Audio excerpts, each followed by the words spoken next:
Hello, welcome to Amaze Balling Stuff on RevelatorAlf. I hope you're enjoying the series so far. Well, today I'm talking about houses that are designed to withstand certain magnitudes of earthquake in earthquake zones. Earth tremors, actual earthquakes, so on and so forth. So what I'm going to do, I'm just going to drive around this local area. I'm going to show you the difference between the old buildings that are built out of stone and that are likely to fall in the case of an earthquake, and then the newer style which are built out of a superstructure, really reinforced concrete. So let's go and check them out and see what you think. Right, so as you can see, so lots of old buildings, and most of these older buildings here are just built by stone, you know, 100 years old plus, probably even older. Now the difference is between a lot of these older buildings in this earthquake zone, the chances are if you get another big earthquake they're all going to fall to the ground. However, the new type builds are like this, and they're very generic, you know, they've kind of lost their soul. There isn't that rustic charm about these new buildings, but they are earthquake resistant. So you can see here, this is how they build it. So what we're going to do, we're going to go and find a half-built one, and I'm going to show you exactly how they build these new houses to be resistant against earthquakes, against tremors. Right, so here we are, just found one that's half been built. You can see you've got the columns, the reinforced concrete columns, and they're basically just filling in the spaces in between with normal bricks or local style bricks. So the structure is there, all reinforced, just filling in the gaps, and that's it. That's how they're building houses here.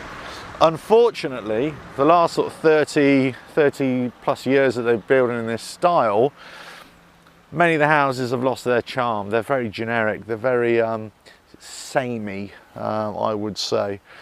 Yes, there are slight differences, but essentially it's always the same. So whilst it's a really good thing, the houses are a lot safer, there is that feeling that it isn't as rustic or isn't as charming as it once was.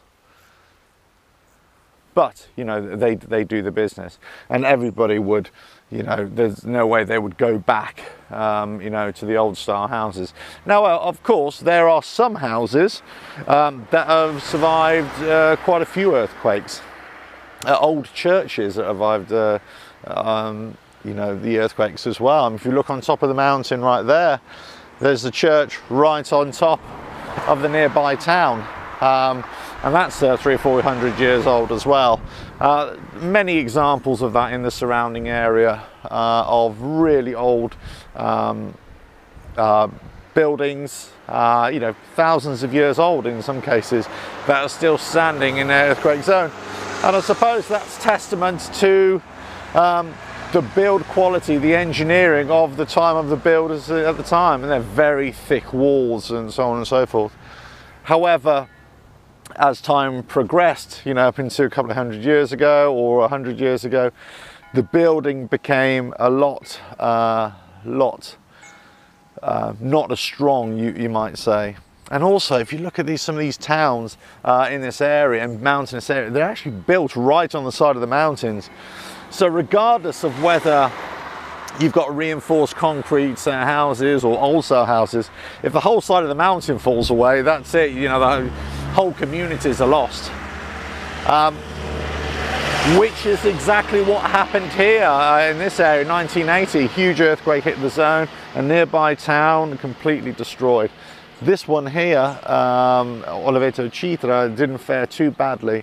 Salerno, the other town, was, you know, devastated really, and it's taken years for it to recover, and possibly it never will fully recover again.